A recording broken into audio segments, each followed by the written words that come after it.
What's up, you guys? Sean Ross Sapp, managing editor, FightfulWrestling.com, Fightful.com. It is October 7th. We have survived the wrestling apocalypse and seen everything through.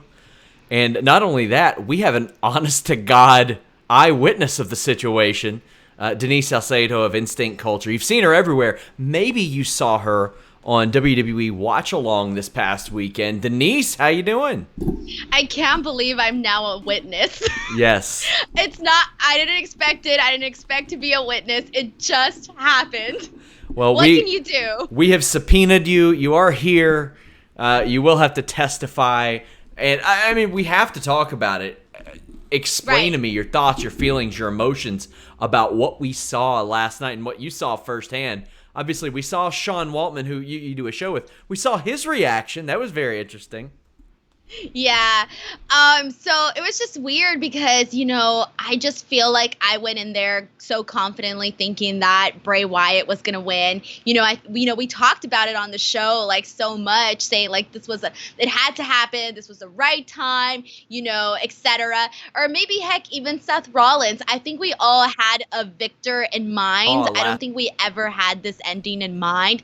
And so, I mentioned this to you on private messaging, but I was like on the edge of my nerves. I was so nervous to be on Watch Along, and I was so excited. So I was like, being like really like, on my toes sort of deal, that sort of thing. And then the ending happened, and I was just like, oh man. And like, I kind of felt like when I was just like, what? Like, it was just like crazy because I didn't expect it to happen. And so, you just have to like roll with it. And so it was just something that, like happened, and you kind of have to just be like, what? Like, I just can't believe it happened, Yeah, that was a very interesting night, to say the least, to say the very least. And man, that was bonkers traffic for us. Our subscription shot through the roof. That's awful nice. Really?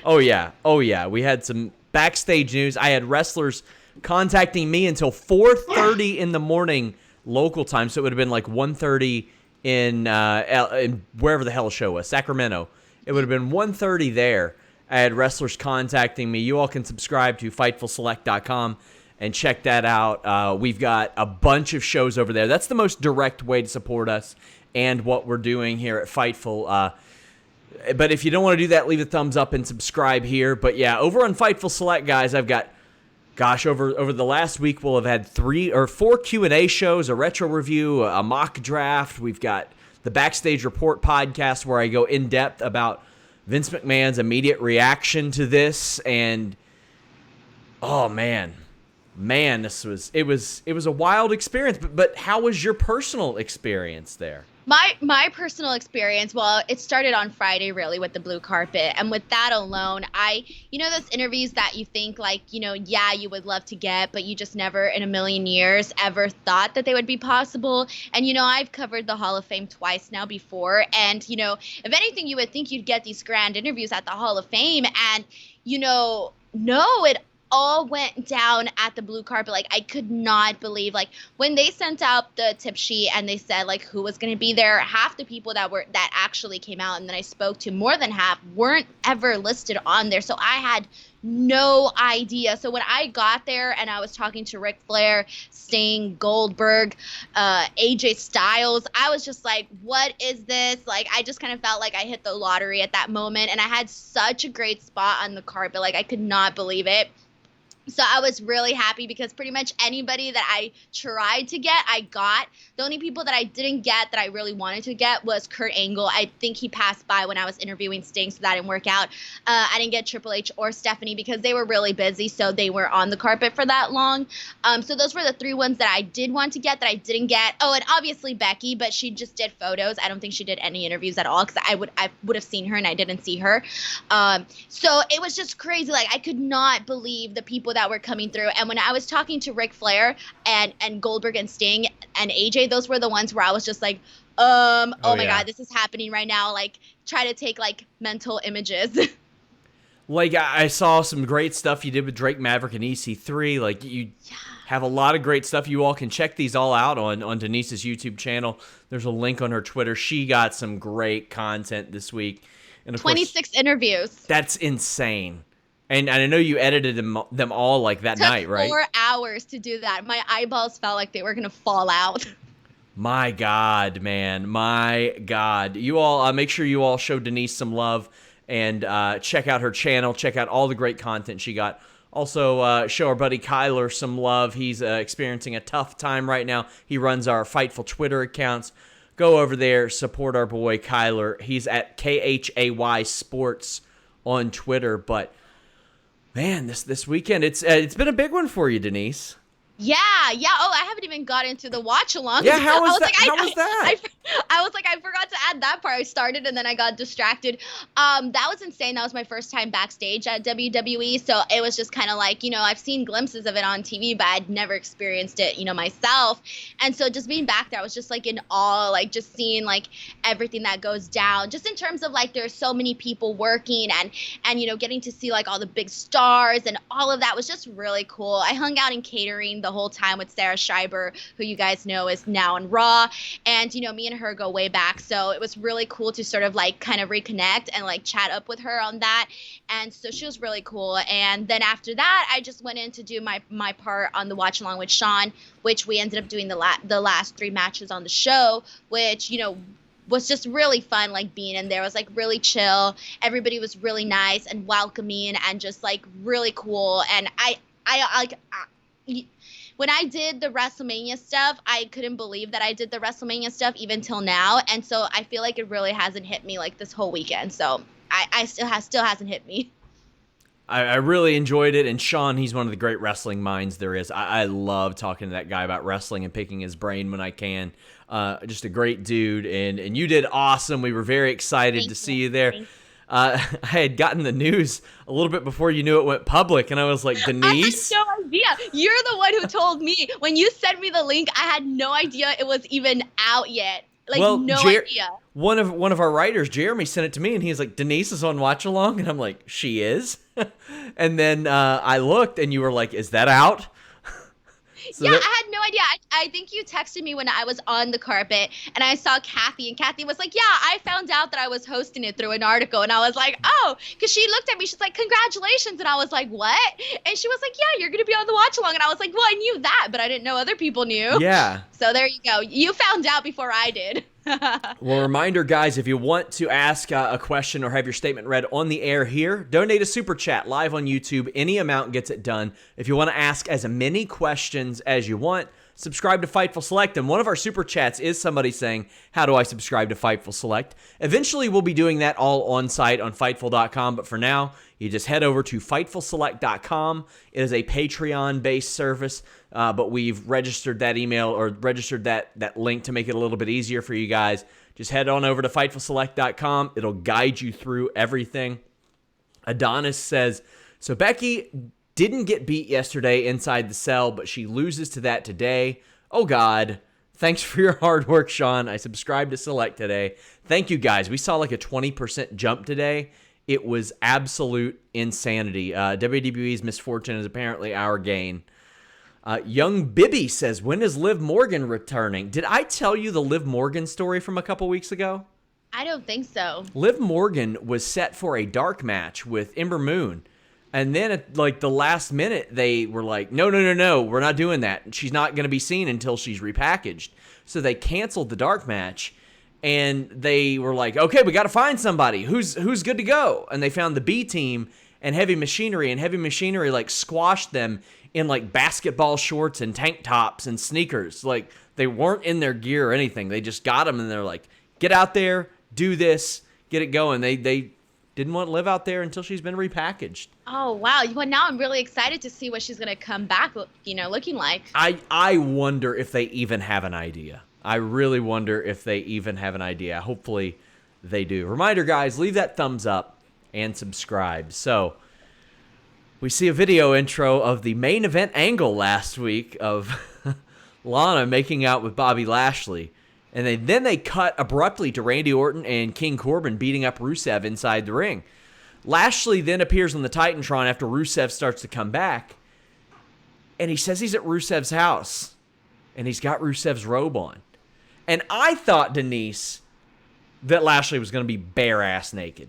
I thought the same thing. When I started seeing him put down the towel, I was like, oh my God, are they going to show like something? I was like, wait, what are the rules again? Let me go back and relearn my rules. But yeah, I did think so for a second, and I was like, oh God, please no. I can't. I think they should have, because butts are hilarious. Like, butts are hilarious, man. Like, there's no way they shouldn't have done that. Plus, do you think Bobby hit her with the pose? Do you think he hit him with his favorite pose?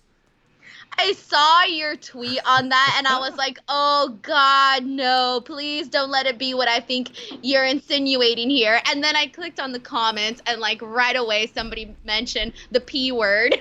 I won't say it. And I was like, no, please. I don't even want to think about that. Like even being in a reference of a joke or something. So yeah, I saw your tweet, and I was just like, oh my God.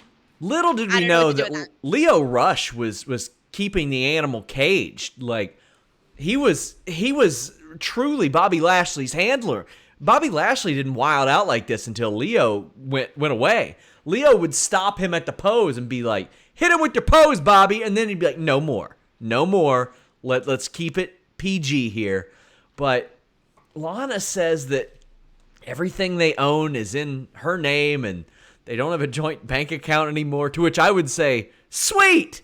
But shades of Maria Kanellis right there. That's like out of her page book, because they were like, obviously like they both have like similar, not similar storylines, but somewhat similar, where they're maybe not the nicest women or wives or whatever. And so when Lana said that, I was like, oh, that's definitely Maria Kanellis right there. But I just feel so bad for Rusev. And he just like, poor guy, just looking down, trying not to even like really grasp it. And honestly, I didn't go back and rewatch the Bobby Lashley and Lana making out segment after I saw it on Raw. I didn't go back and watch it. So when they redid it on here, I was like, no, the memory just came back flooding in. Well, the YouTube video of them in the bed's going to get like 3 million views easy. They're going to thumbnail Lana pretending to take her bra off, and it's going to hit 3 million views. Their interview that I did with them is like almost at 30,000 views. And I was reading the comments, and I'm just like baffled at some of the stuff people are saying. Like, if you want to have a good time, just go in there and read the comments. I don't know what to tell you other than that. Corbin and Orton are laughing at Rusev. They did this last week too, and then they get their asses beat. The crowd gets really behind Rusev, but the thing is, they've been behind Rusev. They've been behind Rusev for years now, since Rusev Day. You didn't have to go have his wife screw somebody else to get him over. He was already over. He's been over for a very, very long time at this point. Now, the thing is, like, Corbin gets thrown into the stairs, Orton in the barricade, and King goes, I think everybody can understand how Rusev feels right now. Everybody can relate to this. And I'm like, no, not everybody, King. Not everybody can relate to this at all. Man. I hope not, because that would just make me lose faith in love, okay? So no, hopefully not. So much like Drake Maverick, we didn't see any consummation, so to speak. Now, I don't want to speculate, Denise. I don't want to speculate. But do you think Bobby Lashley may have had a little trouble? Why would he have any trouble? Maybe it's Lana. She's ravishing. Hey, listen. Have any trouble with Lana? Sometimes it's beyond your control. Sometimes, despite your age, despite your history, sometimes that performance doesn't quite stack up. Sometimes you got to wait for them to hit you with the pose before you're ready. Unless you go to BlueChew.com and use that code FIGHTFUL. BlueChew.com brings you the first chewable with the same FDA-approved active ingredients as Viagra and Cialis, so you know they work. Whether it's your wife, somebody else's wife, whoever, I'm not here to judge. You probably shouldn't do that. I'm not going to define the rules of everybody's individual relationship, but fortunately, when you get Blue Chew, you don't have to go wait in line at the doctor. It's prescribed online. It's shipped straight to your door, discreet package. The mailman isn't going through your shit and saying, wow, look what Bobby Lashley's doing. Well, he's not home. He's not with his wife. Who's he with? Oh, okay. Mailman's not doing that. He doesn't know. Since it's a chewable, it gets into your system a lot faster than the other guys. And right now you can try it free. Just use that code FIGHTFUL. All you got to do is pay $5 shipping. And let me tell you, you'll probably be in store for a way better 3 hours than you were for tonight's Raw. And let me tell you what, you'll finish a lot better than Hell in a Cell. BlueChew.com, code Fightful. Hit them up at BlueChew on Twitter. Let them know you heard about them from us. Oh boy.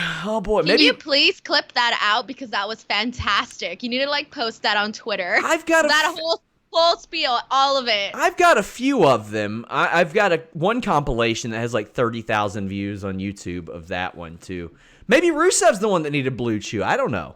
But I mean, everybody needs it. You don't have to have a problem to use Blue Chew. Just saying, BlueChew.com, code Fightful.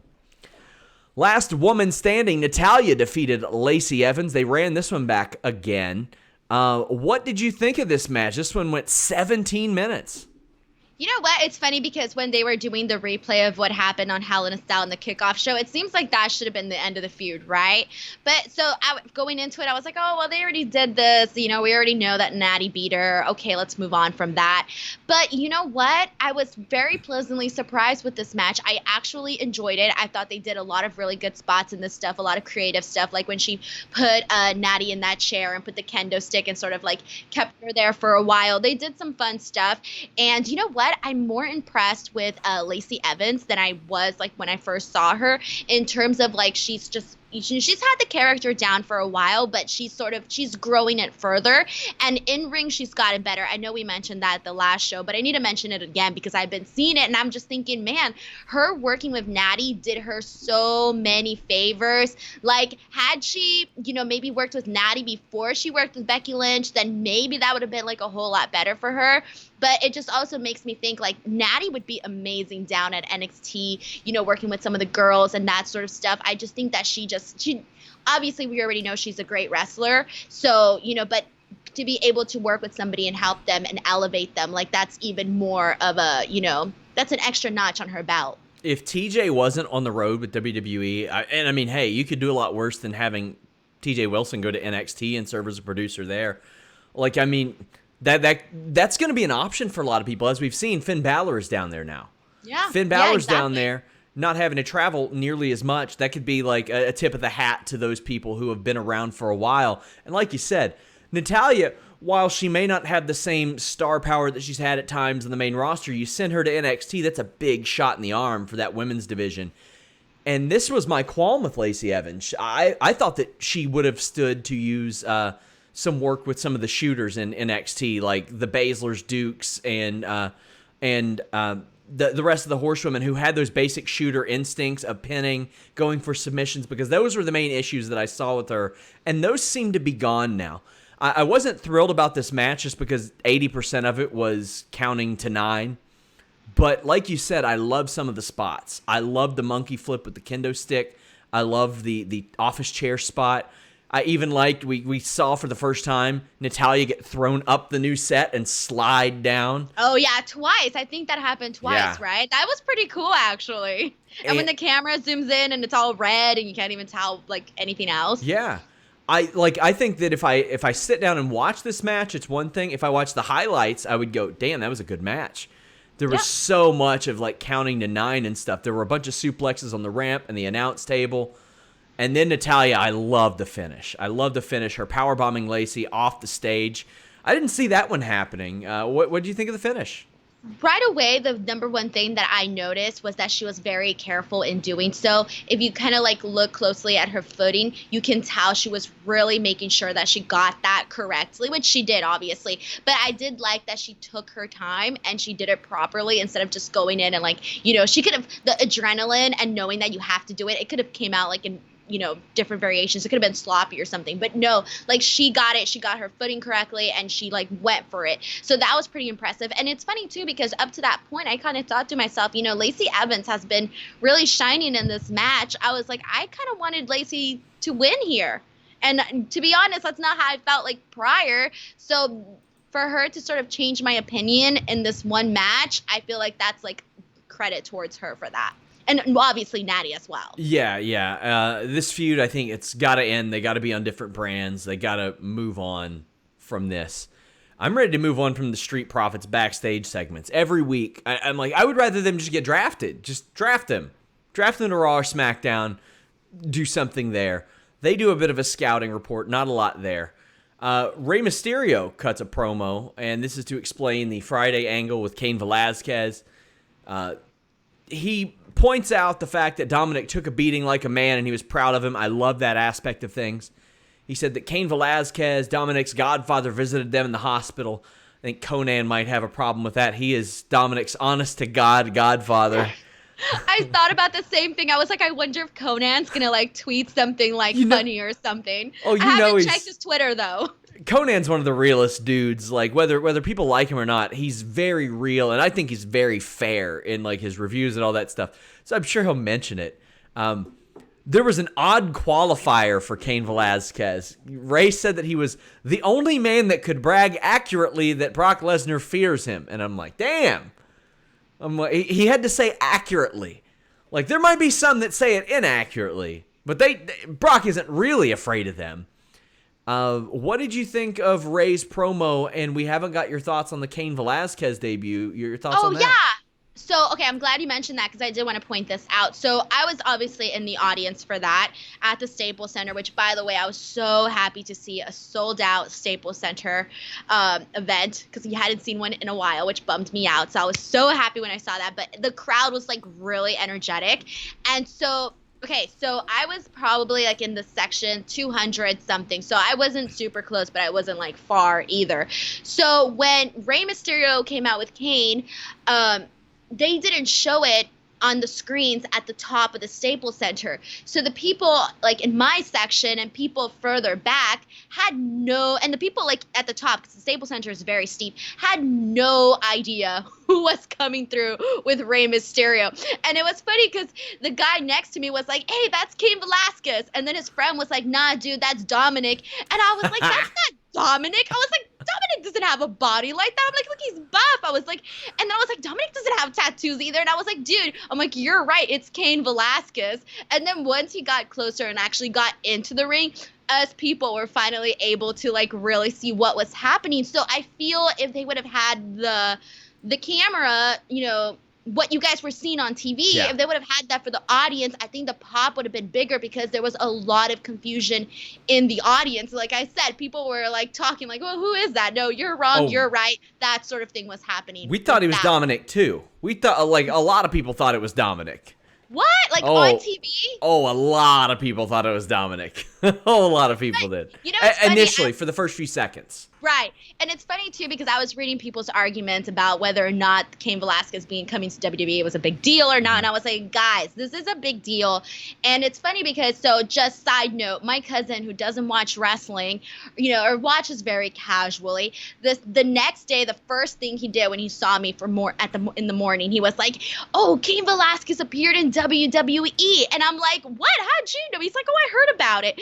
And that's the thing. Like, you want to get those people that maybe were avid watchers in the past and, you know, maybe stopped watching. So having somebody like Cain Velasquez come onto your show, that's good to attract some of those people that, you know, maybe just stopped watching. Hannah Moore sent a super chat and said, people next to me on the floor kept yelling, Dom! Oh, God. WWE's approach to Sands of Time is interesting and a little bit different this time. We've seen them throw money at a lot of older wrestlers in the past, Undertaker, Goldberg, Shawn Michaels. Now they're like, you know what? We're going to go out, we're going to get Tyson Fury and Cain Velasquez. I'm interested in this approach. I don't think it's the worst idea in the world. I don't know how it'll work. Do I think that Cain Velasquez and Brock Lesnar needed a title? No, I don't. But I look at this and I think, man, this is a different approach, and it's worth them exploring to see how it ends up, because they spend a lot of money on these shows, but they are glorified, like, live events, so to speak. What do you think of this new method of WWE? So it's funny because just before I went on the air, my fiance asked me, he's like, hey, are you going to watch Crown Jewel? And I was like, yeah. And he's like, why? And I was like, I want to see Cain versus Brock. And he's like, laughing at me. But I'm like, no, I actually want to see, like, it's piqued my interest enough to say, like, I'm not just going to go in and, select certain matches. Like, no, I'm going to go in and watch the show. But we already know what Crown Jewel is. I think, like, from the first one that we saw, with the first one that they did, my interest was more like, how is it going to be? My interest was more in terms of the audience, because I didn't know how the audience was going to be or how they were going to react or what it was all going to look like. Was it going to look like a wrestling event that I already know what it looks like here? And then with the next coming ones, it was more just like certain matches where I was like, okay, I'm still interested in that. And I think that's the sort of pace that I'm following through now. Now we already know what a show what a show looks like there, but now it's more about like those matches, so I know it's gonna be like like a glorified, like everybody was saying, a glorified Raw, but I can't help but to still have interest, especially with the Brock Cain match. And I think they're doing the Braun Tyson Fury match now though, right? Yes, it looks, okay, at least that's the tentative plan that I've heard. Right. Or at least it's been reported. I haven't heard that personally. I should clarify that. Okay, so it's been reported. Yeah. Okay, so I'm assuming that they're going to do that. So I can't help it but to actually have my interest piqued on that. So I'm sure other people probably feel the same way. It's a much different approach, and I think that's worth seeing. I mean, I beg for something new from WWE all the time. Now, I might not agree with some of the decisions that it takes for them to get there or the event in totality. I don't agree with the event in theory based on a lot of political reasons, but like, I'm open to seeing how this plays out, and we'll see. We see the Viking Raiders defeating Bobby Roode and Dolph Ziggler. I've got some interesting news on this one coming to Fightful Select once I can verify. It was a weird situation during the match. Jerry Lawler makes a lot of jokes about Dolph Ziggler killing him. Have you noticed that? Like, I didn't actually. Yeah, so when Dolph Ziggler hit like an elbow drop or something, and Jerry Lawler blames it for his heart attack, blames that move for his heart attack that he suffered, and he always mentions it when he calls the Dolph Ziggler match. Like, every time he reminds us, hey, remember that time I died on the air? And I'm like, man, dude, you gotta stop. You gotta cut that out, bro. I didn't realize that. Maybe I kind of like just exited, like didn't like hear it, But man, that's interesting. Okay. You could have heard a pin drop during this match. It's a bummer. They got a pop for the assisted slam, which always gets a pop. That move is on for the Viking Raiders, and I don't know. Go ahead. Oh, sorry. I just don't know why the crowd was not really into this. I thought this was a nice match. This should have been a title match, I think. What did they have to prove? They're 15-0. The crowd would not have been quiet if this were a title match. But I just that was probably I felt that was kind of the theme with today's Raw, though. It was kind of like a filler show where it's like, okay, we're going to put on a Raw, we're going to focus on the matches, but nothing real big is going to happen until next week, and it's the draft and all of that. I hate that, too. I hate these placeholder Raws where they just punt. That shouldn't happen. Like, you've got a team for this. You've got a lot of talented people. Like, these four dudes, I think Bobby Roode's one of the greatest tag team wrestlers of all time. Dolph Ziggler's an outstanding performer. Viking Raiders are maybe my favorite tag team in the company right now. They're so good. I agree. They're so good, and it's just quiet this entire time. Ziggler DDT'd Ivar on the floor. That was really good. Eric took out both heels. An ugly Faymaster from Ziggler hits. That's hit or miss with him, but that'll happen. I thought that Eric looked really good when he survived that spinebuster zigzag, and the Viking Experience wins it. That move rules. That is an outstanding finish. I love it. They do get a title match next week, but I'm sitting here wondering, like, just why not this week? Or why not just hold off until next week? Why not do a title contender match tonight? That way you have a match with stakes, or two matches with stakes. I'm a little bit confused.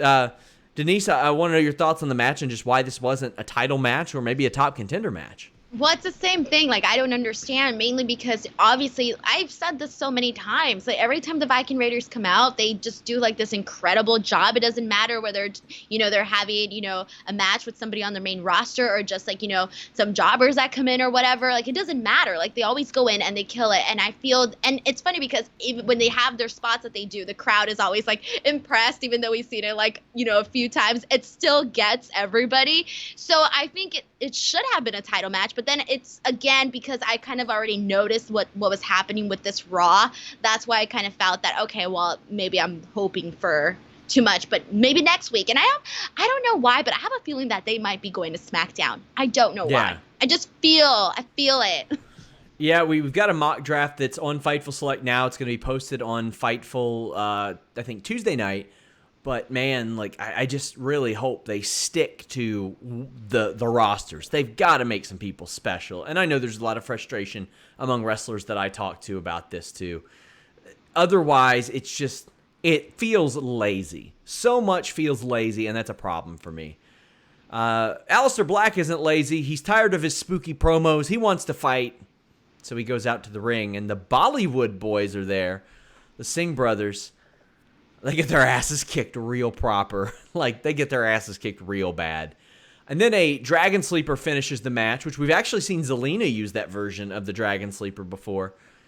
Aleister Black, I mean, this was they half-ass promoted this as a showcase episode of Raw, which was their excuse for putting on so many matches and less stories, was people trying to show their worth ahead of Raw and SmackDown.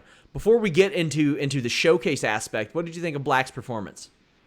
Well, it's funny because, he just went, it was an odd pairing.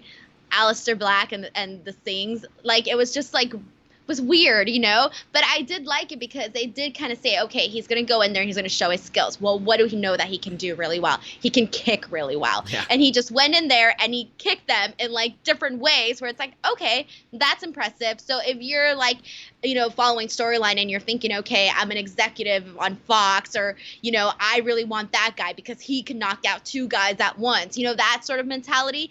I just kind of feel like with Aleister, I feel like he's sort of gotten kind of lost in that shuffle, and so he's another guy where I'm just like, we need to put him like on the focus. Like, we should not be wasting Aleister Black. Like, that's one of the guys that I don't think should be, sitting in the back or something. He should be out there. He should be a focal point, whether it's on Raw or SmackDown or wherever, as long as he's a focal point. Like, to me, it's just like baffling on that part. Yeah, I like Aleister Black. Of course, his promos aren't the greatest, but he's got something special in the ring. Like, I think that he should be... He's got intensity. Yeah, he should be a guy that comes out and I think squashes people of varying degrees of experience. Like, not just guys like the Bollywood boys, no disrespect to them, but some more experienced guys, too. Make him look impressive. Something that we haven't seen... We haven't seen, like, a guy of Aleister Black's size... like go on a squash match tour. It's always like, these big, even just like him and Cesaro or like something like that would be like, to sort of elevate him. Yeah, I would love to see that. Now, I'll tell you something that I really enjoy. The way the WWE is saying that Fox and USA are kind of positioning who gets drafted. I like that. We don't have real authority figures on the show now. Shane's gone. Vince and Stephanie aren't really on TV. So I like that USA and Fox are jockeying for position to get talent. That's a good way to put it. As long as Fox is okay with it and USA is okay with it, I think it makes for compelling television. Why not do that? Because a lot of people wondered, how will this draft go down? Like, who's making the calls? Like, how will it go? I think this is pretty good. What are your thoughts on that? Well, because they announced that it was going to be like Fox personalities, right? That they were going to be like having to do something with it. So now I feel like if they add like not just like the personality part, but if they add like the serious like executive business people, that sort of aspect to it, I think it would make it like a bigger deal because it's like, it gives it that real like sports feel where it's like, okay, I really want this guy because, his stock is high, whatever reason, like he has killer, like for example, got a lot of years in front of him as opposed to behind him. I'm ready for animated Peter Griffin to walk on the screen and screw up a pick and like take Heath Slater round 3. Like I feel like Fox should put over their own personalities like that. And Todd Crisley picks like the biggest criminal on the roster. I think that'd be a solid one. Yeah, or like they have people coming up, like remember the whole Bellator thing? Like even just something like that where you have graphics and you're thinking about it and there's a clock. Okay, well, you know what? I picked this person. I think they have an opportunity to make something really fun and different here and not make it like past drafts. Oh yeah. Reminder, guys, leave a thumbs up on this video. Subscribe if you are watching live on YouTube. Send a super chat, any amount. We answer your questions or comments on the air. But you can subscribe to FightfulSelect.com. I have another Q&A this week. You can ask as many questions as you want. I stick around as long as it takes to answer those, so we are there for you. We also have Jimmy Van, the Fightful founder, answering all questions. Fightful, wrestling, business over there. He did 2 of those last week. The OC defeated Lucha House Party. Lucha House Party got a lot of offense, a lot of really good offense, and like the assisted splash. AJ making Kalisto look like $1 million with those arm drags, and then Anderson making Lindsay look like $1 million with the head scissors, and then the stereo moonsaults. The only real issue I had with this is the fact that every time somebody even touches a mask of a luchador, you always have a commenter or a commentator chime in and saying, "It's so important to the culture," and I'm like, we know! But other than that, AJ countered the Salida del Sol with the Pele and one with phenomenal forearm. They beat down the rest of Lucha House Party after the match. This was to get the OC over because they've lost so much lately. But I thought they looked good. I thought Lucha House Party looked good. There were no stakes here, but this was the definition of a showcase match. Yeah, at first I thought, oh, this is going to be a squash match. They're going to embarrass the Lucha House Party again. That's what I thought was going to happen. And when they came out and actually had a match, I was like, you know what? This was a fun match, and it was good for what it was. The length of time, it got over perfectly fine. Yeah, they lost, so what? But we know what they were trying to do, what they were trying to get over with the OC. So it was perfectly fine. I'm glad it wasn't just a squash. Yeah, I thought that was just fine. Why not? Gives Lucha House Party something to do in between their tweets telling us how much time is left on their contracts. Miz TV is up next. Charlotte and Becky Lynch. Now, one of the more puzzling quotes that I heard on tonight's show was, "Will they be able to coexist here on Miz TV?" And I'm like, they don't have to. Like, they have to coexist in the match after that. This was, for everybody that says, oh, Becky's died down, she's not over anymore. This completely crapped on that because she got Becky chants, like the crowd was there for her, and Charlotte went back and forth with some good lines. I loved Becky saying that she made the title famous and Charlotte saying she made Becky famous. That was real good stuff. They've got that natural chemistry where you can tell they're friends, but it's competitive too. Denise, I love the back and forth between these two. They're naturals. Yeah, I totally agree with that. Like, I think that I don't know. It's like they both are on the same page with how to get their feud over, get themselves over. They both have like an understanding. It's what I can like read like from watching them on TV. And I just think like I love that line, like what you said with her, where she said, "Oh, I made that belt famous." And I was like, "Oh, what is this?" I was like, "Is this Kanye and Taylor? What's going on here with the I made who famous, sort of deal?" So I really like that. And it's just funny because like when Becky's in there, I'm telling you, like just with her just sitting there and talking, that she has the crowd listening. Like you never know what Becky's gonna say, so you're always paying attention.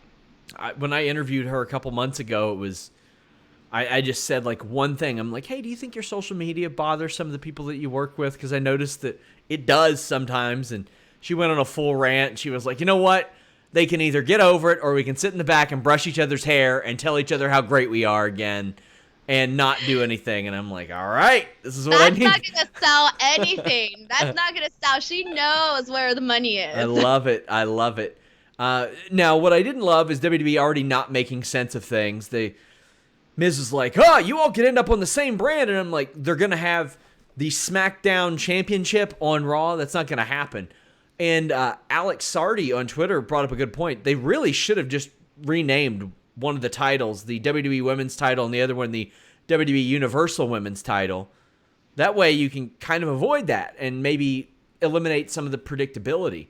I love Becky Lynch saying that she had something to prove against Asuka. It added a little bit more to this match. And I'll get into the extensiveness of that, but I thought that was really good because we had this match, and it's Kabuki Warriors, the new tag champions, against the two women's champions. And everybody knows that Becky got beat by Asuka. Everybody knows that's the last time she's really been beat clean like that.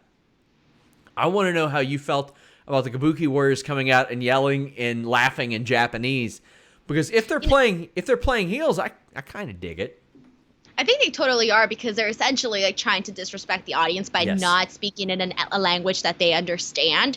But it's funny because I just feel that even though the Kabuki Warriors, like when they were, separate, they didn't have like that real like highlighted, program like Becky or Charlotte or Sasha. But the crowd respects them enough because of their skill to take them seriously in all of this. So when they were going, face to face with Charlotte and Becky, like, it was hot because I think everybody knows, like, okay, these two girls, like, they deserve it just as much as Charlotte and Becky. They just haven't had the right momentum behind them. Right out of the gate, Charlotte almost dropped Asuka on her head, but then landed a natural selection. She caught Kairi in midair, throws her overhead too. Becky tags in. I love this double drop kick that Becky did off the top rope, but Kairi moved out of the way. So Asuka ate it, and then Kairi followed up with a really good back fist, really smooth. Becky hit the old deadly drive body slam off the top on Kairi Sane. Now, this was when Kairi was going for the insane elbow. Becky Lynch could not have done a more opposite move than her second rope leg drop, because I think somehow she jumps underneath the ring and pops back up. She gets no elevation on that thing. Meanwhile, Kairi's like all the way up in the air, but it's just such a wild contrast that we went through there. Kairi took out Charlotte's knee real tough. Like, that was a nasty looking spot. But the ref is distracted. Like, they played it up perfectly, because you look at that spot, Denise, and you're like, damn, could something have happened to Charlotte's knee there? Becky has disarmor on Kairi. Asuka busts out the green mist again. They've established that 2 nights in a row. And the thing I liked about this one compared to last night's was the ref couldn't see Becky's face with the mist all over it. She was rolled up. It was avoided. So it made sense for the ref to not call that into question. Kairi pins Becky. How'd you feel? Did you think that the Kabuki Warriors were going to pull this off? I didn't know, because I was like, okay, well, they just won the titles, they can't really just like lose, Yeah. So, but I feel like I like it because it gave them an edge, an advantage, even with the mist and all of that. Like, it gives it like a little bit like, they have like a weapon or something that they can use. So I think that it worked out really well. And like, I don't want to see them just lose, because, if Becky and Charlotte lose, it's okay. We already know that they're at a different level. Yeah, I agree. So eventually the story has to be told that Asuka has Becky's number to an extreme degree. They have competed in the same match against each other like 5 times on the main roster. Asuka has won all those matches. Asuka's Survivor Series team beat Becky's in 2017. They were both in the 2018 Royal Rumble. Asuka won that. Asuka won the TLC match. Asuka won the Royal Rumble singles match. She's now beat her in a tag match. So not only has Asuka beaten her like 5 times, but she's beaten her in singles, tag, Survivor Series, TLC, Royal Rumble matches. Like, that is an extreme level of like gotten to for Becky Lynch. And Becky Lynch as a character would have a real problem with that. So hopefully that story is told. And it seems like Becky's interested in that, at least. She mentioned it on the promo. Yeah, the fact that she mentioned it, I was really happy. And like everything that you mentioned right now was like, dude, what a great backstory to that. Because, right now the man is on top and, nobody's been able to get to the man's level. So it's kind of like, okay, well, this person has won in different ways and several ways. So, well, what about that? And I feel like that will intrigue lots of people to sort of say like, oh man, can someone finally have, Becky's number? But like I said, they just got to make sure to really, if they're going to do that along the line, we got to give Asuka like some stock so that people can say like, you know what, so that people can believe that there's a possibility that Asuka could bring down Becky Lynch. So what I would love, if they're going to go the heel route with Asuka and Kairi, they're tag team champions. They can be on both brands, at least as things stand. I would love to see Asuka challenging Becky Lynch for her title and having Kairi out there kind of causing mayhem. Meanwhile, Kairi's on the other brand challenging Charlotte with Asuka on the outside causing mayhem. But Charlotte and Becky don't have the benefit of watching out for each other because they're on different brands. They don't have those tag team titles. They can't go back and forth. So that's an edge that these people that the crowd can't understand what the hell they're saying, but you can understand what they're doing. I would love to see that kind of play out, and I love how street smart they're making Asuka, because you can't have somebody win 300 matches in a row and then fall victim to dumb babyface stuff like she was with Ellsworth all the time. Like, it's gotta look good. Exactly. Yeah, totally agree with that. Nikki Cross and Alexa Bliss made the save and lay out the Kabuki Warriors, so I guess that'll continue at least till next week, at the very least. Yeah. Ricochet and Apollo Crews had a fun one. Their promos made me want to see their match a lot less, but I do like that Ricochet... I just hate it. I hate these two guys. Those two guys in particular being like, wow, I'm so fortunate to be here, and I work so hard, and I'm just a normal guy. And I'm like, you're not normal. You're not. You're a freak athlete, and you're awesome. Like, and you know you are.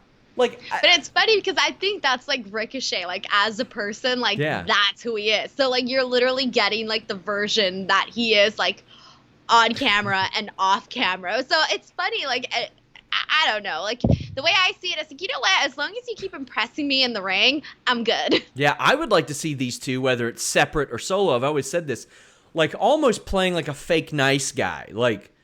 They say all the right things, but you hear them say it, and you're like, you're kind of a dick for saying that. Like, but I can't prove that you're a dick. But I know that you are.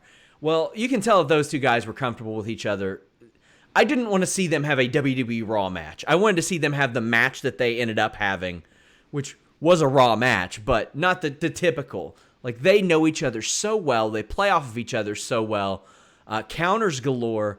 A nice kick from Ricochet, a good counter out of the 630 from Crews, and the recoil hits for Ricochet to get the win. You can tell how well these guys know each other, Denise. Yeah, no, I totally agree. When it's just easy like that and it was easy to watch, then, you know, obviously that says something about both guys. Yeah, I like this. It made sense for Ricochet to win. Wouldn't mind seeing these two guys team up in the future. I've mentioned like how I would love WWE to go the trios route. Wouldn't hate to see them with Tozawa because I know he's another buddy of theirs. And I think Apollo has been the most over of his WWE career with Tozawa in Titus Worldwide.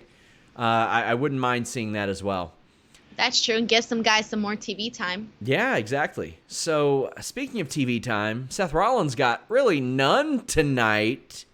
But we did see the video package. Oh, boy. Thoughts, feelings, emotions on no Rollins, no Wyatt, but this video package. Well, so, like, the whole night, I think that's what everybody was waiting for. And I think that was, like, the first thing everybody was talking about on Twitter was I was expecting for someone to address what happened, like, off the top of the first segment, for someone to be like, okay, this is what went down. This is why the match was stopped, because I think they went on Twitter and they said this was not a DQ, but this was a stoppage by the referee. Okay, so why? You know, I think that's the big question. And so that's what I thought was going to kick off Raw. And when it didn't, and it was Bobby Lashley and Lana, it was like, okay.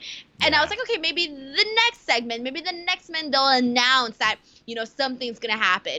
And I think they did announce, like, they announced something next, but the next was the video package. Yes. So that was a little bit confusing. I was like, after the video package played, I was expecting for something to happen. Yeah. So it's funny because I was hearing the video package and I was on my computer, and then afterwards I look up and I'm like, the video package is done. Nothing happened. Nothing happened with Seth or with Bray. So I was like, okay, well, they're just not going to talk about it today. Which I kind of think is, I don't know, it makes you wonder, is that the right call to make? Because how do you go about it? Like, people are pissed. I honestly thought that Seth Rollins should have came out, told the crowd to piss off, go to hell, they're little shits for booing, because they weren't in the ring with The Fiend, and he was, and he did what he had to do to get out of the ring.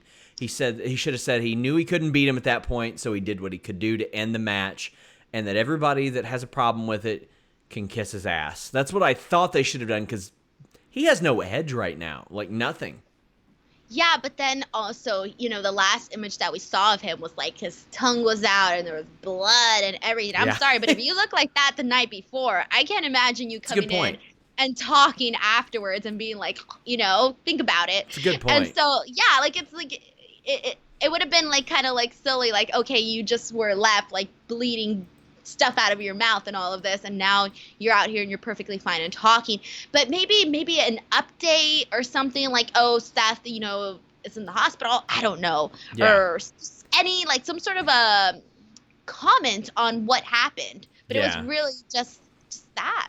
I'm trying to get better about not giving away my Fightful Select content because I got a ton of updates. I talk to WWE wrestlers, and obviously they're not supposed to talk to me on the record about this stuff, so it's got to be anonymous. But I've never had this many wrestlers reach out to me unprompted about something. I've never had a situation where everybody that I reach out to on a broad situation like this gets back to me and immediately. I was up all night talking to people, and I've never, ever, ever, since I've covered wrestling, seen something so unanimously liked or disliked. Ever. Even the Roman Reigns Royal Rumble thing, which one of the people I talked to said that this is the most like revolted a crowd has been since then. Even then, I saw people who were like, okay, this is a good idea. I see what they're doing. Nobody that I saw agreed with that. It's just nuts. Danny Brown says, Asuka and Kairi Sane give better promos than the baby faces on the roster, and I don't understand a word they're saying. I loved it. It's not a secret. It's kind of condescending to a crowd that speaks English, and they're laughing along, and we don't know what they're laughing at. So we can only assume it's at all of us or the baby faces. I like that. I think it fits. Yeah, I like that too. Totally. I mean, the not speaking the language is working for AOP. They had another vignette tonight, so I like that. Was the Hell in a Cell recap promo shown to the live crowd? I'll find out. I don't know. Danny Brown says WWE is going to ruin NXT by forcing people to choose AEW over NXT Wednesday nights. Sad stuff.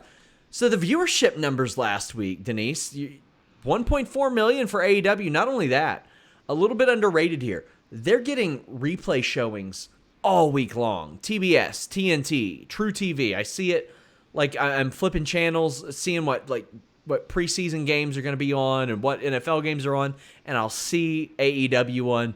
That's kind of cool too. Were you surprised that AEW did so well compared to NXT last week?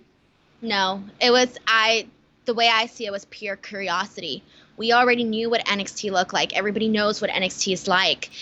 Nobody knew what AEW Dynamite was going to look like. So I think that was just a lot of curiosity from people, because even myself, I was curious. I was like, hey, like, what are they going to do? Because, they're saying they're going to be different from WWE. Okay, but how exactly? And I'm not going to say that I feel like we saw anything really different. So that's why I'm kind of curious to see, like, even though, like, obviously it's impressive, like, the number that they got, I think what's going to be more impressive is how it continues throughout the weeks, because there was a lot of great stuff on NXT as well. So I think when it comes down to the end, people are just going to be able to, like, pick different stuff. Like, what do you really like here? Like, what is it that AEW is doing that's different from NXT, and that NXT is doing that's different from AEW? Because I feel like right now a lot of people are kind of just like, no, it's different. Some people are like, I'm watching both. And then some people are like, no, I'm just WWE. And then there's other people that are like, nah, I'm just AEW because this is a cool thing to do now. And, they have so much buzz.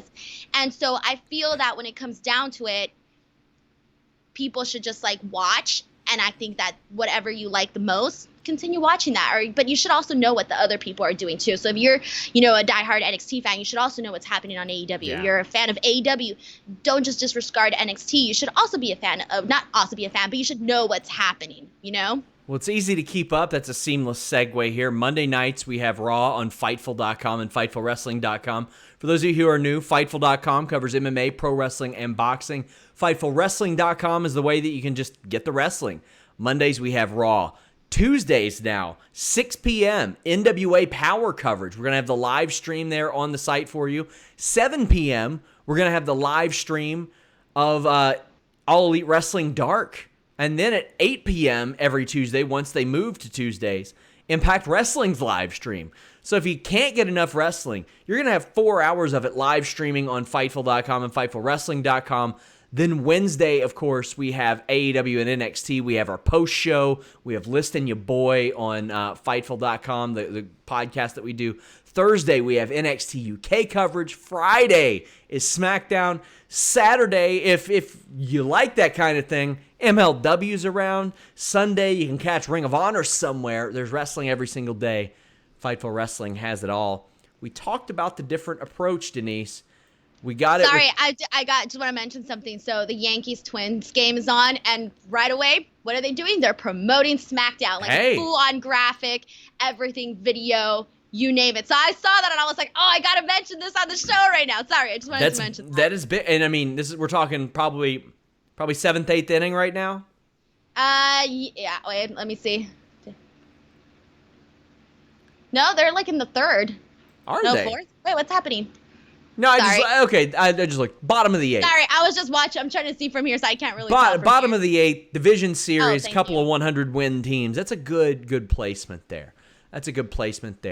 Also, guys, if you all are in my area, the Maysville, Kentucky area, come check out Empire Fight Series 1 on Saturday, October 1st. I'll be in the commentary booth doing a one-man booth that night.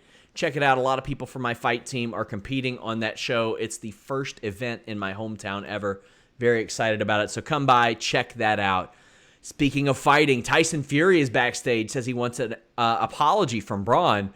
Braun says he'll do it if Fury asks nicely. I think that's reasonable, Denise. I think so too. You know what? This was a lot of fun. I thought this was a great way to end the show, and it kind of made up for everything that was, not to say the show wasn't bad, but I'm just saying for maybe the lack of the mention with what everybody was waiting for with Bray Wyatt and Seth Rollins. This was really fun. I thought that the way, when everybody came out, all the security and, and then the talent when they came out and everybody's trying to break them apart. Yeah. And then, I think they were broken up multiple times, but they just kind of kept going. That was a lot of fun. Security and then the talent. My thing is, I hope they don't try to make Fury a babyface because he is objectively a huge piece of shit. He really is. He is truly a piece of trash human. But he fits with pro wrestling. He's going to get them a lot of buzz. I see why they're doing it. It makes a lot of sense. His last fight was illegally streamed over 10 million times. That is unbelievable. When they did this, I figured maybe they would set it up for the UK tour next month, which they still could do something. I mean, it would make a lot of sense. Security tries to keep them apart. The locker room tries to keep them apart. Strowman goes back to Gorilla, says he's not apologizing, then runs back out to fight some more. I loved it. They had some nice lines about how Fury would get put on his ass and it would be for a count that wouldn't be slow like the one against Wilder. Yeah, and then that was good. Fury was like, at least I've held a world title. You haven't. Some nice digs here. I know a lot of people were giving Tyson Fury grief for not connecting with his punches. I think better safe than sorry, considering the guy who's throwing those rounds, Denise. I don't know. It was kind of noticeable. And, that's the sort of thing that people don't like. When you can notice that stuff, it's kind of like, because it kind of takes you away from it. You don't want to see that. Throw him to the body. Just throw him to the body. They're so much easier to work. Just go to the body. Yeah, that was noticeable. This is your moment, this is it. All eyes are on you. You got to, just go for it, man. Because, I mean, do they think that I'm not going to believe that some rando security guard isn't going to shit his pants when Tyson Fury hits him in the liver with a punch? It's going to happen. Homeboy's going to shit his pants. It's going to happen. My God. So it looks like we're setting this up. I don't know how the hell, if, when, how Tyson Fury is going to work. But it looks like it's on the docket. I think it's a nice approach. When we do cover Sands of Time, we will do the same thing as the last show, guys. Any super chats will be donated to the Equality Federation, probably Sammy for Syria as well. We might split those up, so make sure you guys check us out on Halloween. My God. Denise, of course, everybody knows they can find you at InstinctCulture.com, but what do you got going on this week? So youtube.com/Denise Salcedo. You guys can check out all the videos. Again, 26 videos were uploaded. Interviews with Bobby Lashley and Lana, which is obviously the most popular one. Even if you don't want to see the interview, read the comments. It's crazy. The Sting interview is doing really well. Goldberg, Alexa Bliss, and Nikki Cross. Oh my God, Charlotte and Andrade. There's so many. Rey Mysterio. Check those out. And then, I have like a few shows coming up this week, and then that's pretty much what I'm doing this week. I work on some more YouTube content and stuff. That's good because I kind of fell back on creating some new stuff. Oops.